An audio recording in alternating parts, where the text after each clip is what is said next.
we have, I don't want to call him a football Jesus, but a football Disciple. Prophet. Yeah. My guy, your guy, Dosa Dion joined the show. What up, man? Man, I gotta say something. That was so slick, but I loved it. You said if I get 150 likes, I'll call him Malik. I've never heard that before, but that's fantastic. How you guys doing? It's good to see you. He's baiting the gawkers, man. He's baiting the gawkers. Baiting them. That is something. I love that. So we did do this before, just before you came on. We had where Larry Foote said that Goff is elite when it comes to the play action pass, and he compares him to Peyton Manning and Tom Brady when it comes to selling the fake and using the read and the play action pass. Would you agree with that? And what is your take on his play action abilities? Man, no, I mean, I could see that. I mean, first off, I have to figure out what elite means. But if we're talking, top tier. I mean, over the years, if you just looked at his production, I'm pretty sure every year it usually just leans heavy play action offense. And I think for us, what's been the coolest thing is, like, you felt like that would translate from the Rams, but we've had games where we've been able to come out and just kind of be something completely different. Like, we haven't had to live in that world, but that's what we're kind of built for. Like, this Carolina Panthers game, I'm watching it back, and you're seeing all the screens, and you're just like, that's kind of our offense play action this week. But I can agree with that. I think the big thing for that is it takes away, like, maybe having to quickly get through all their options, because we know athletically that's not his best skill set. So if there's pressure, he doesn't want to break down and find someone open. So it's like, well, I can go 1-2, and then I can find that check down. I would say that's the big thing, is just decision making, because he's not going to force it downfield. He'll take that check down. A couple times last week, got like 5 yards, and it's maybe boring, but it's 5 yards. I'll take that all day. Yeah. all day. I mean, the person who kind of like broke that down for me and made sense of it I was talking about Tom Brady. That's what Darius Slay is like. What makes certain guys great is the fact they make the right read and the right throw. And now that Jared Goff's able to call his own protections, and he's been like kind of cooperated with helping develop this offense with Ben Johnson, because Ben Johnson's tailoring it to him because he is the quarterback of the team. You see a different version of Jared Goff. I've seen a different version of Jared Goff. I think he's the best he's ever been. And I know he hasn't been playing that way. Last week was phenomenal. Yeah. But like, the numbers wouldn't, like, they're not MVPs. But I don't need MVPs numbers. I just need to know that you have control of the game and dictate the flow of it. That's what I meant. And I will say this, to that point, I love that. No, because to that point, like, you're just looking at last week's game, the amount of times we're now seeing, you're talking about the command that he has at the line and some of the protections, things like that. I mean, you just see the amount of times where it's come out, see what they're in. We go to that quick huddle, we just break it quickly, get up to the line, see what they're in, and then we can adjust off it. Like the first look that we get, okay, maybe the safety's doing this, we'll go to this look offensively.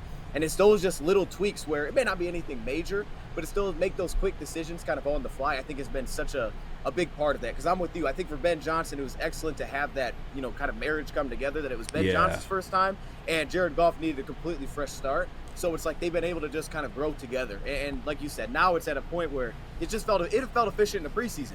I mean, we didn't see him in the preseason. I'm sorry. I meant week one. Week one, it felt efficient. So to see where we're at now, it's like we haven't had those early seasons trying to figure it out. We're just rolling. Yeah. And Dion, what is on your head? Are those your sister's headphones? Are those? Look, see, I'm and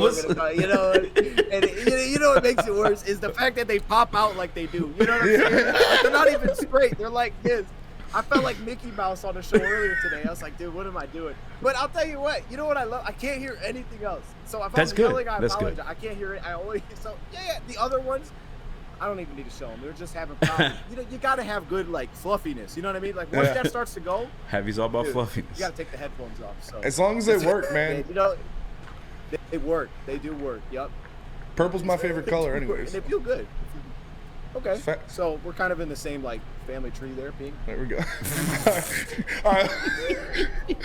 Let's go back to the line. Purple feels the best of my body. Let's talk about Jameson Williams. Keeping with the offense. Obviously, Jameson Williams, this is his first game back. He didn't do what a lot of people wanted to see him do in terms of receptions and yards and impact and things like that, but he's making some good blocks and was kind of getting eased into the offense. Are you worried about that at all, or how much progression do you want to see out of Jameson Williams from this game, their last game, to Tampa Bay? So what's wild, man? That's a good question, because I'm seeing it today. You guys have probably seen him too. Maybe you guys have talked to some of this stuff, but just like the trade ideas that are already coming. Like, hey, hold up, we trade Jameson now for this. And I'm just like, hold up, what the heck just happened? He dropped. I mean, like, I get it. Okay, it wasn't It was like his best game. You talked about the blocking. That was a good part. But I thought the biggest thing that stuck with me was just how much usage they actually gave him. Like, under was out, but the way that they were able to use, and you could see it. Like, you could just see when they line up pre-snap, one safety's deeper than the other on top of him. He's like 2 yards back. Like, all right, he's got to deal with that. And I think the route running is a work in progress. But I will say what I'm optimistic about that is because they have Marvin and Josh, I think Antoine Randall said it. There's just certain routes we won't ask him to run that we'll kind of ask the other guys to run. So for me personally, understanding where he's at, like you said with Tampa Bay, I don't really know. My hope is really for the rest of the season, if I can get if I got a big play every game, maybe he gave me 3 catches. You know, if he gave me a big play every game, did a couple things underneath, maybe some run after catch there, I'm happy with that. Now, I understand the stats will look back and be like, damn, we have a first-round pick for that. It won't look great. I think as time goes on, you're going to need his role to just increase just because of where the money's going to start to go. But with that, like for the rest of this season, it's like, man, just give me one deep shot. You just being on the field is a threat. Just give me one deep completion a game because I have guys that can eat up receptions when we're healthy. Mm-hmm. Yep. I'm the same way, too. It's like, especially like with it's so beautiful to have the situation we are in with the coaching we have. Is that as long as we're winning games, like it may suck that you didn't end up being what you expected, but if we're winning games and you're contributing to them, that's all I need. Bill Belichick never really. I mean, he had Gronk and he had Hernandez, and then I feel like those guys were like 5th round picks and whatnot. Kind of got lucky on them, if you will. Outside of them, he's never really drafted any elite, high-level offensive players. He's always been a great coach. It was a second in your back of your mind. You never thought of it because you're still winning games. No, that's actually an excellent point. And I think sometimes that gets looked at as a negative when we look at this box score and we see like, oh, this guy didn't get touches today. Like when Marvin, for example, wasn't being used in the offense. But like to your point, like, okay, if our offense is efficient though, like if we're moving the ball, we're scoring because, you know, that's their job and we're winning games. I don't look at that as a problem. I look at it as, hey, this week they got that dude at cornerback. Like, let's not test him because we don't need to. We don't need to, like the Bengals, for example. Jamar Chase is our guy. So when we play the Cardinals, he might light him up. Other games may be a little more of a struggle. We don't need to do that. If that's their strength, cool. Let that be their strength. Maybe we'll try and test it a couple times. Outside of that, okay, let Gibbs eat. Let Laporta eat. And to your point, because St. Brown has become a top slot receiver and how fast Laporta's come along, it's like, it's okay. It's okay if certain games are just not his game. I'm fine with that. Yeah. Deshaun Jackson was great. It was sparingly. You know, he had an explosive play for you every once in a while. But the real reason I asked you on today, Dion, is I watch film, but I know I'm not as well-versed in it as you are. And obviously, this defense has seemed like it feels like a dramatic turnaround from the Seattle game. And some of it could be a little bit of the competition. Is there anything you've seen different schematically? I guess I'll start with Jerry Jacobs. Is there anything he's doing different than you saw in that Seattle game? Well, let me first start with this.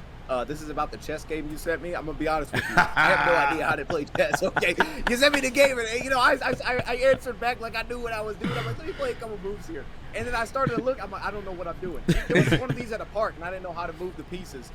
So I apologize. I was driving, so I stopped playing. Okay, you're good. Jacobs, You did that to me too. I was on a roll, boys. Hey, man, you know, you driving, you can't play no chess. Plus, I don't know what I'm doing, so I'm just going to take a quicker L. I don't want to do that. So I just stopped, and we can say, I could have won that game. The point is, though, I think Jerry Jacobs, the big difference is I think we're seeing a lot more of his ability. I think it's taking time to get comfortable playing the off-coverage, zone coverage. I think that's just not natural for him. It wasn't his role these last couple years. Now, there'll be times he'd do that, but his role was, man, I'm going to be physical, I'm going to press, and I'm going to stick with you right off the line. And I feel like because of some of the changes that we have personnel-wise, some of that's been a little bit taken off his plate earlier in this year. But I think what we've been able to lean into is, hey, man, go up and get physical. Like this last week with DJ Chark, you see him up there and physical with him at the line. He's handling that. That's natural for him. I think that's also a reason the flags were popping up. It's because when he's sitting 5-10 yards off and then he gets physical with him at the point, they throw the flag. When you're right off the line, you're sticking in their hip, they're not going to throw that flag like we saw last season. So I think it's a work in progress. I actually think he's getting slowly better there, just getting more not getting so aggressive. But I just think it's a little bit of a different role for him. But I do think when he's able to get up and just get in your airspace, he's more comfortable. And sticking with the defense, like how has this defensive line improved so much over these past 2 weeks? Obviously going against Seattle with 3 backup linemen for the Seahawks starting, they weren't able to do anything. They're barely able to touch Geno Smith. But now these past 2 games, it seems like they're in the backfield every play, making plays, getting sacks, hitting the quarterback, pressuring the quarterback. What has the change been for the defensive line that has produced so much results?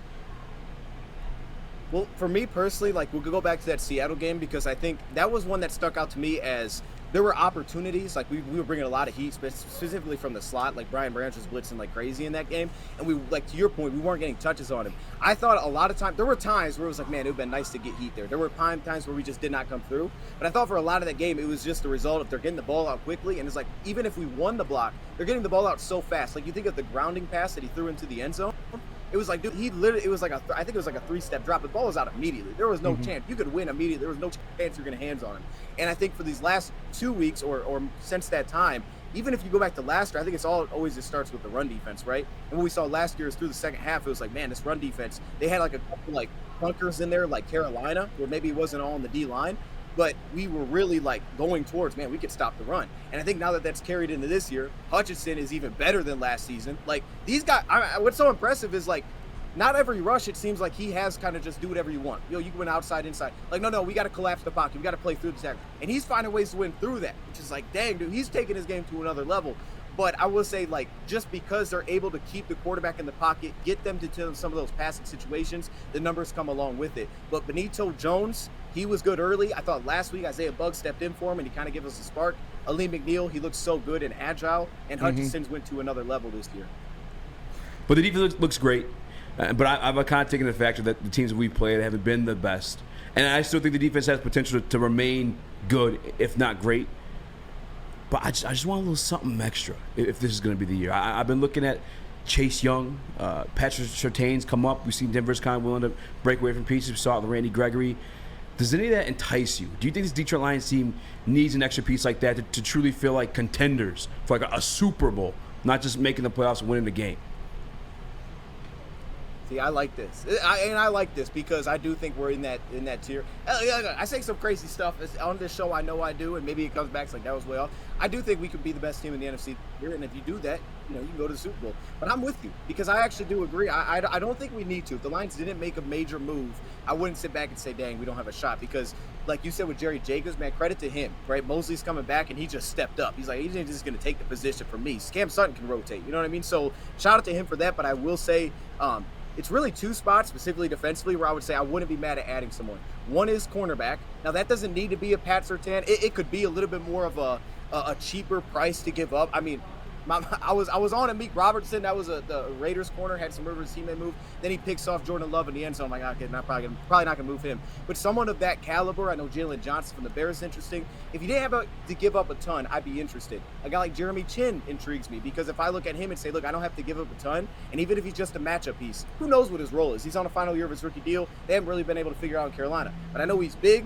He can really move, and he could be just that tight end matchup piece that we need when we see San Fran down the line, right? That's what I'm looking at, who's the best teams. And because that I'm looking at it that way, the other position ultimately comes as well to defensive tackle for me.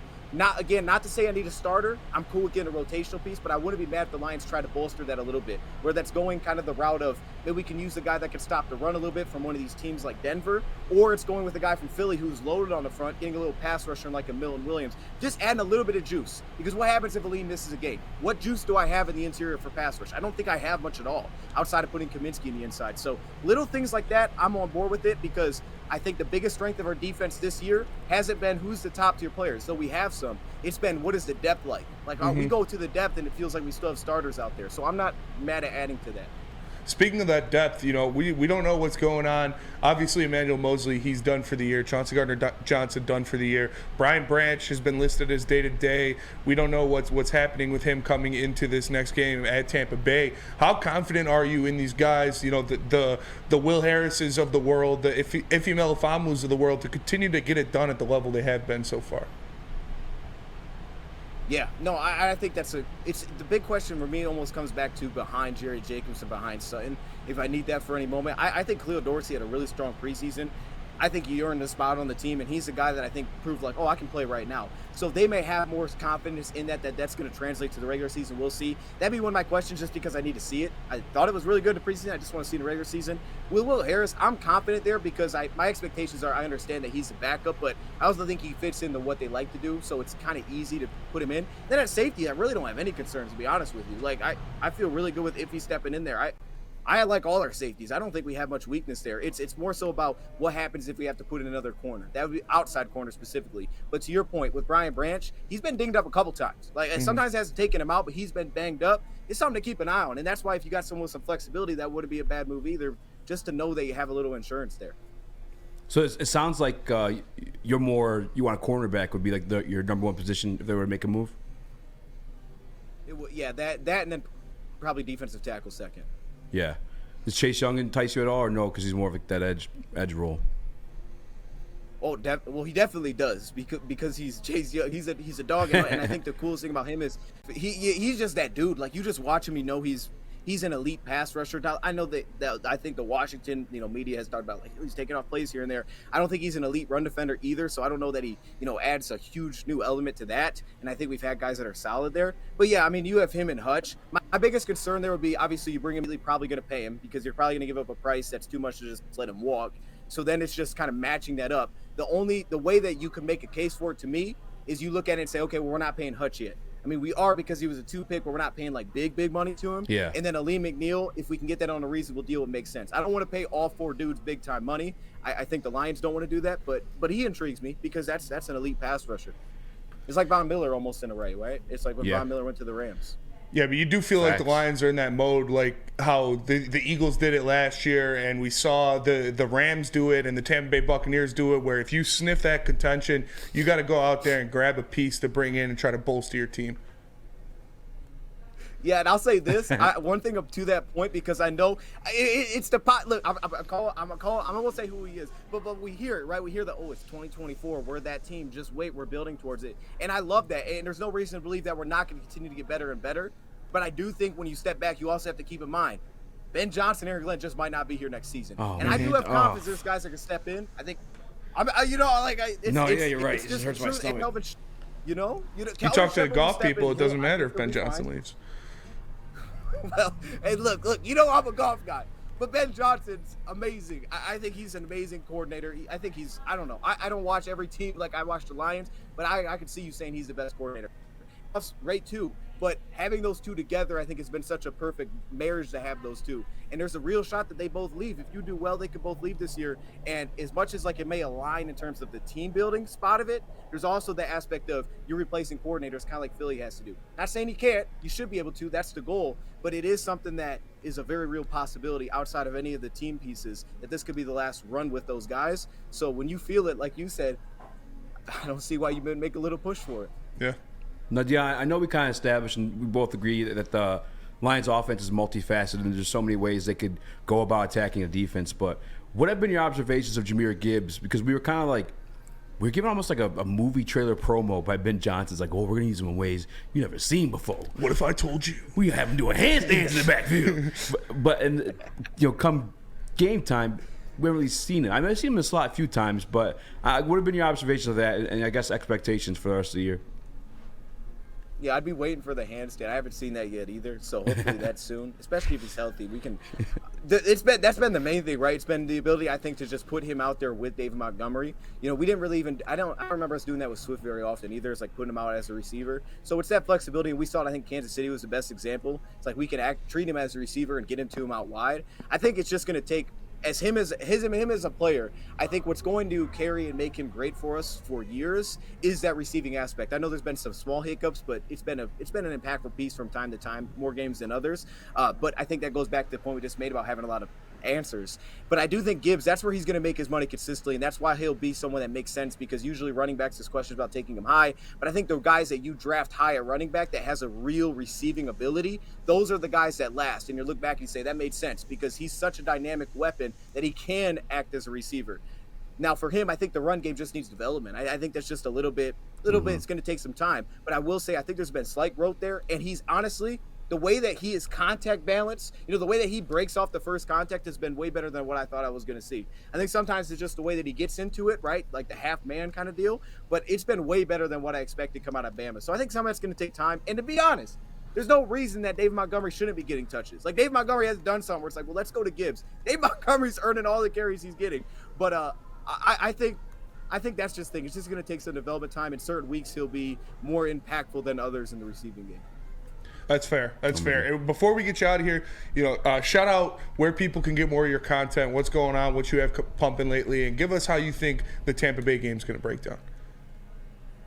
Well, if you want the best headphones on the market, you can get them right now. You can find me at what was it? Oh yeah, Dose of Dion 2.0 on YouTube. That's my Twitter handle down there. Look, I was tweeting a lot of stuff last night. I felt really good about it. I was like, oh no, Monday Night Football. I was like, hold up, I haven't tweeted in a minute. So there you go. And the Tampa Bay Lions game. You said you wanted my prediction on that? Yeah. Is that what you want?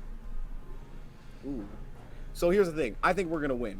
And I think when you look at these next two, of course, like you could circle those, say that's the test. I feel more confident in our ability to beat Baltimore, honestly, than Tampa Bay. But Tampa Bay makes me think of kind of like it makes me think a couple years back, like when we had like real like, okay, we don't have many weapons, and it kind of became like, remember we played Cleveland and we had Tim Boyle out there, and it was like, this is smash mouth football. We're just gonna run the football. I think it's kind of gonna feel like that with a little bit more nuance because they have Mike Evans and we have St. Brown hopefully coming back. There's just going to be a little bit more weapons added to that fire this time around. But I think we're going to win the game. I don't want to give you an exact score prediction because, I mean, I'll give you one. Actually, this one may be right. All the other ones I miss on, so I'll give you one. I'll say the Lions win this game. I'll say it's pretty competitive early. I'll go 28-17 Lions. I'm done with predicting field goals because we just don't kick field goals anymore. Yeah, that's fair. That's fair. Just go for it on fourth down. Those appreciate you as always, man. Always a pleasure to have you on. You're one of the best in the game. We appreciate you always rocking with the heavies. Hey, man, I love to see it, man. You guys are out here killing it. You look good. The setup looks – hey, this is cool seeing myself on the TV, though. Yeah. You know what I mean? Like, this is wild. Yeah. It's third person. Hold up. I appreciate you guys, man. Yeah, headphones kind of look white on the TV. So that's there you true. go. Yeah, they didn't even know. They're white the whole brought it up. time. Yeah, what are we talking about? What? Of course, you're right. Appreciate you, brother. Love you, Dion, man. You're the man. All right, see you guys. All right, Dion, Dose of Dion, you guys got to tap in with him all season. He's the best to do it.